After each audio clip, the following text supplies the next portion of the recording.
my name is Kristen Walker, and today I will be talking to you about cursive writing. Forms of cursive writing have been around for thousands of years and can be linked to Roman handwriting in the 5th century. From that point forward, handwriting has changed and adapted depending on the needs of the culture.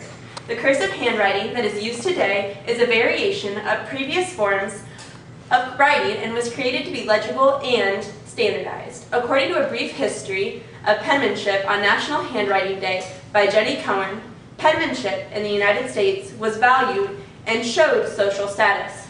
Professional penmen were responsible for copying official documents, including the Declaration of Independence and the Constitution. Platt Roger Spencer is responsible for the first standardized set of cursive writing, and Deal script followed. Both forms of standardized cursive writing made it easier to teach school children and made cursive legible across the nation. By personally seeing the impact of the lack of cursive writing being taught in the classroom, and after personally researching cursive writing, I have been able to learn the benefits of teaching cursive writing to children in the school systems. Even though cursive writing was formed thousands of years ago, it is something unknown by a concerning amount of school children today. One instance where this can be seen is when high school juniors take the SAT. Prior to the test, it is required that the juniors write a paragraph that is in cursive. According to Cursive Writing is just one casualty of Common Core and Modern Education by Nita Borgers, she is in shock when students do not know what signing their name means or how to write the cursive paragraph that's required of them while she's administering the SAT. I myself have also encountered this situation when I took the SAT my junior year of high school. It took almost 15 minutes for some of the students to write like 3 sentences in cursive and sign their names. The person administering the test had to spell out letter for letter how to write out the paragraph. So cursive writing is relevant to everyone here because this will affect all of your children and or grandchildren who will attend elementary education. It is important to realize the benefits of learning cursive so that you can help improve the education of the younger generations in your family. Cursive writing should be taught in schools because it improves motor skills, helps with idea formation, and it allows you so that you can read historical documents. Cursive writing should be taught in schools because it improves motor skills. According to dictionary.com, motor skills are the ability to perform complex muscle and nerve acts that produce movement. According to an article published by Concordia University, cursive writing involves using the hand muscles in a different way, and it activates a different part of the brain than regular writing does. This shows that writing cursive script allows for fluid hand movements that actually help motor skills. According to sensory processing disorder, these fine motor skills are then not only translated into children's handwriting, but other activities as well, such as tying shoes, using zippers, drawing, crafts, and anything that requires small, precise hand and finger movements. This shows that a simple and beneficial task, such as writing cursive, has more benefits than what meets the eye. Students are not simply learning how to write letters, they are also improving functions of their brains that improve other movements as well. Cursive writing should be taught in schools because it can enhance children's ideas. Creativity is currently lacking in the public education system as art classes are slowly being cut. But one solution to keeping creativity in the classroom is by incorporating cursive writing. According to Cursive Writing, Are Its Last Days Approaching by Supon V, when students are able to concentrate on their compositions and not handwriting, perhaps their compositions will indicate more logical thought processes and the mechanical components are more likely to be in place. This shows that if cursive writing is ingrained in individuals' minds, they will be free to think while writing, allowing creativity of ideas to occur.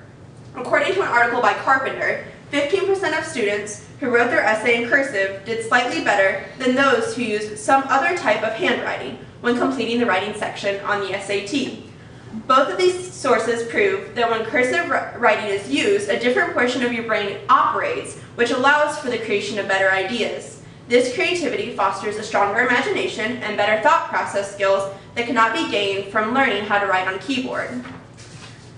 Cursive writing should be taught in schools because it allows students to read historical documents. For example, the Declaration of Independence holds meaning to everyone in this room. As United States citizens, it gives us our rights.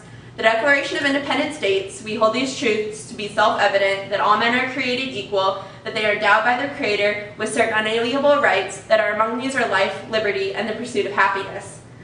These rights came to life on July 4th, 1776. The cursive script of Thomas Jefferson is still present to this day and can be viewed in Washington, D.C. However, imagine standing in front of our nation's founding document and not knowing what it said.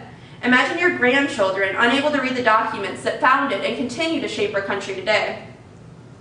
Another instance where this can occur is very similar. It's the Constitution of the United States, which was written in the same time period. And in all, it can be seen that cursive is present in our society in ways that shape our nation. If generations to come cannot comprehend these documents, what will come of our nation? Cursive writing does improve motor skills, ideas, and allows children to read historical documents. However, these are individuals who strongly believe that due to changes in society, especially in technology, that cursive writing is not relevant. Many individuals argue that technology will overpower handwriting, so why bother learning it? Technology does not allow you to develop the motor skills and the brain development as it would if you would learn cursive writing. And technology also takes away from reading print documents because you will no longer be able to read historical texts. And yes, typing on a computer may be faster, time efficient, but in the sense, you're not getting as good of ideas down, so what's the point of rushing through?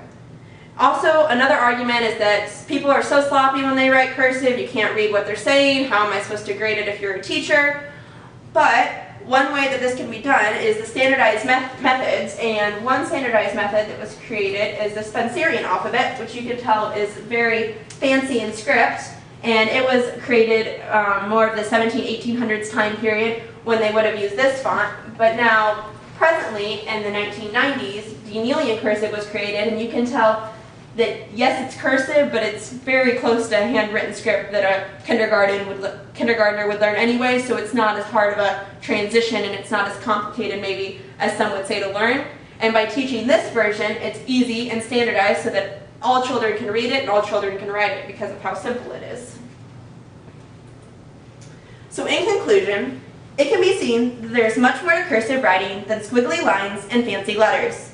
Cursive writing is an art form that improves brain development to young children. Due to this, cursive writing should be taught to school-age children so that they have the opportunity to fully develop mentally and so that they can read historic documents. Cursive writing should be taught in schools because it improves motor skills, enhances children's ideas, and allows students to read historical documents. Overall, cursive writing should not be forgotten, but instead, parents and grandparents should take a stand for their younger members of their family so that they can receive the education that they deserve.